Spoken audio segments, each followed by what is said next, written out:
Halo teman-teman, salam kenal ya. Kami dari Universitas Pakuan, Fakultas Ekonomi dan Bisnis Prodi Akuntansi. Di sini kami akan menjelaskan tentang saluran distribusi yang kami beri judul prostitusi atau proses distribusi.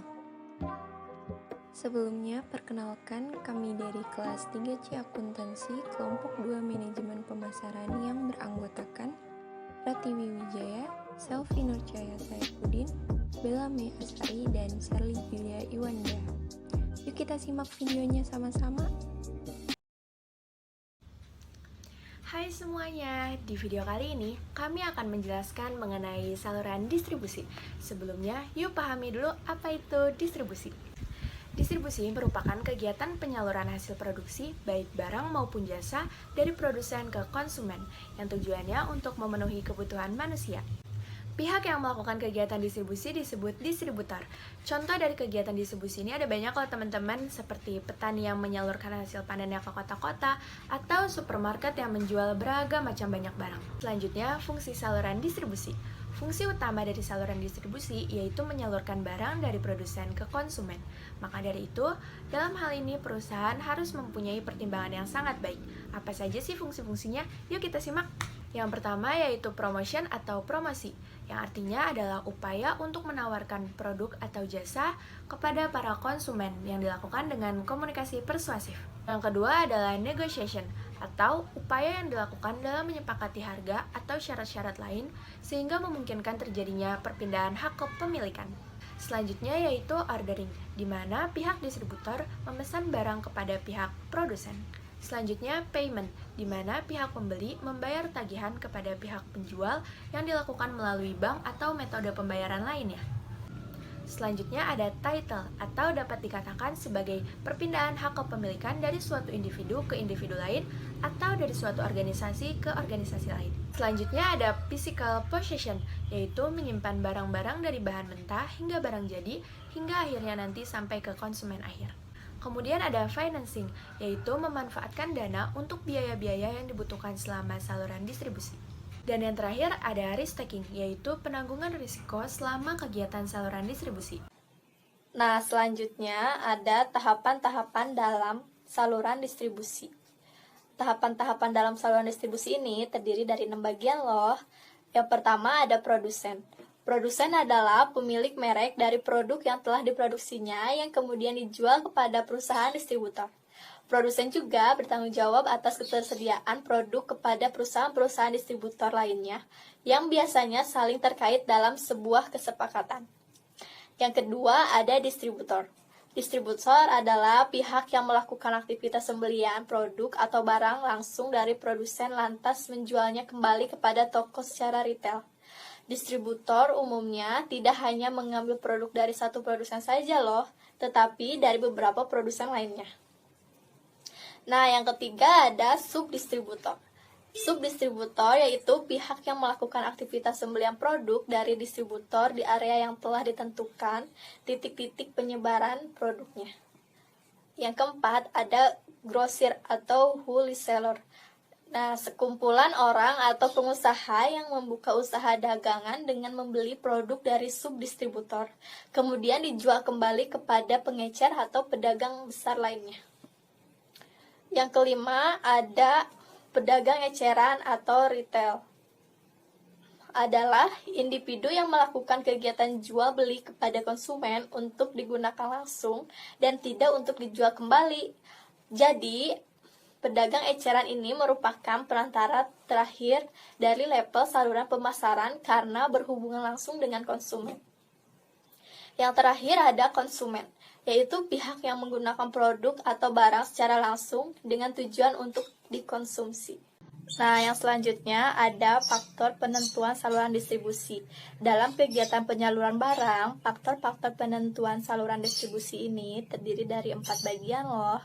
Yang pertama ada pertimbangan pasar. Nah, pertimbangan pasar ini sangat penting karena proses penyaluran barang tentu saja harus didorong oleh faktor permintaan pasar. Yang kedua ada pertimbangan barang. Kualitas dari barang juga menjadi faktor pendorong loh. Bisa dilihat dari nilai barang itu sendiri, berat barang, dan lain-lain. Sebagai contohnya saja, jika barang itu berat, maka produsen harus mempertimbangkan ongkos distribusinya. Yang ketiga, ada pertimbangan perusahaan. Dari segi perusahaannya itu sendiri, kemampuan untuk membeli, pengawasan penyaluran, dan sumber daya yang tersedia menjadi faktor pendorongnya. Dan yang terakhir ada pertimbangan perantara. Dari segi perantara, pelayanan yang diberikan produsen juga menjadi faktor pendorong para perantara untuk berbondong-bondong membeli barangnya. Selanjutnya, jenis-jenis saluran distribusi dan contoh distribusi. Yang pertama, saluran distribusi langsung produsen ke konsumen. Jenis ini sering disebut sebagai saluran distribusi langsung. Jalur ini pula paling sederhana dan juga pendek, tanpa adanya perantara apapun.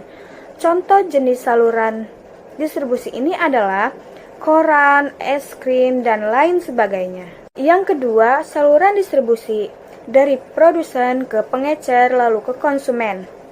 Pihak produsen hanya harus melakukan penjualan besar serta melakukan pengiriman barang kepada pengecer. Setelahnya, pengecer akan memberikan langsung kepada konsumen. Contoh dari saluran distribusi ini adalah mie ayam, bakso, dan telur, yang menjual produknya langsung kepada pedagang mie ayam bakso. Yang ketiga, saluran distribusi dari produsen ke pedagang besar, ke pengecer, lalu ke konsumen. Jenis saluran distribusi ini hampir mirip dengan jenis saluran distribusi sebelumnya.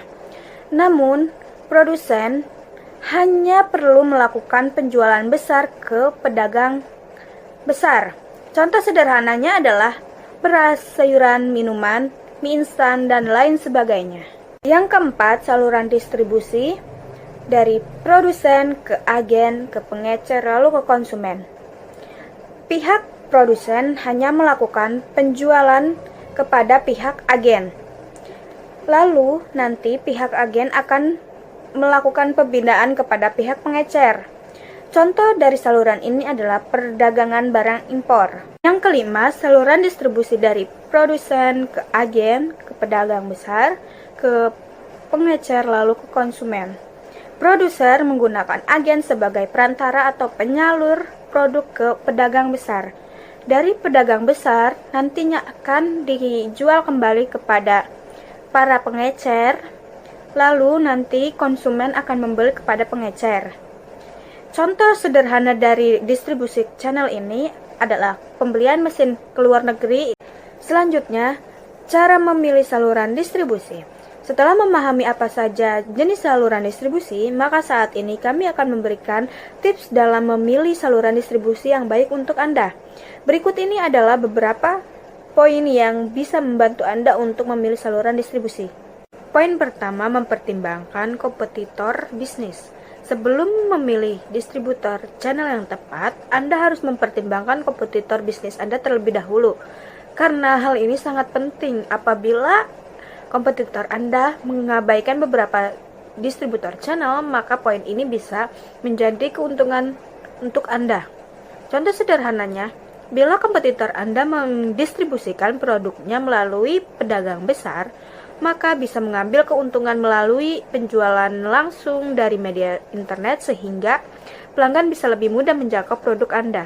Poin kedua, periksa biaya dan manfaatnya. Buatlah sistem pendukung mempertimbangkan biaya dan juga manfaatnya. Saat Anda sudah memutuskan distribusi tertentu, maka akan sulit untuk mengembalikan keputusan tersebut. Itulah alasannya kenapa Anda harus lebih berhati-hati untuk mempertimbangkan biaya dan juga manfaatnya. Poin ketiga, berilah peringkat pada setiap pilihan. Cobalah untuk membuat peringkat berdasarkan perkiraan penghasilan yang paling tertinggi di setiap tahunnya. Dalam setiap pertimbangan yang Anda peroleh, maka Anda bisa melakukan pemeriksaan secara detail keuntungan ataupun kelemahan yang tersembunyi di baliknya, menemukan cara yang lebih mampu menghemat anggaran, serta melakukan inovasi lain.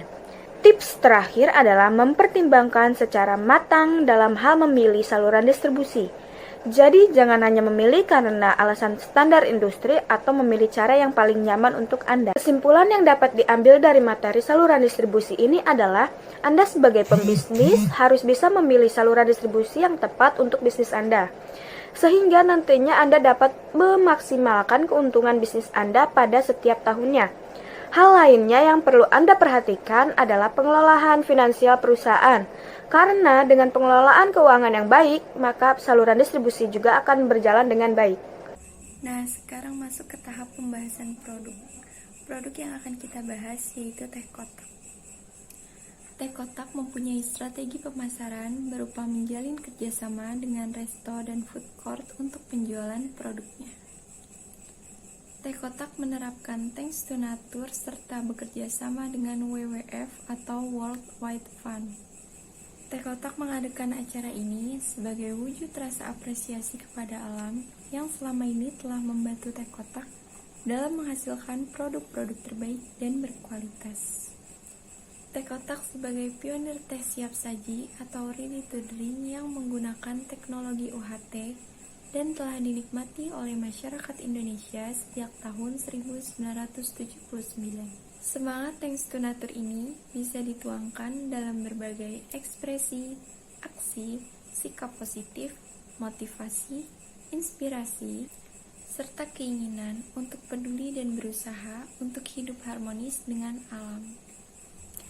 Inilah semangat cinta, peduli, dan menghargai untuk alam. Di bidang distribusi, teh kotak secara konsisten terus berusaha untuk memperluas pasar dengan menambah outlet-outlet di seluruh wilayah Indonesia.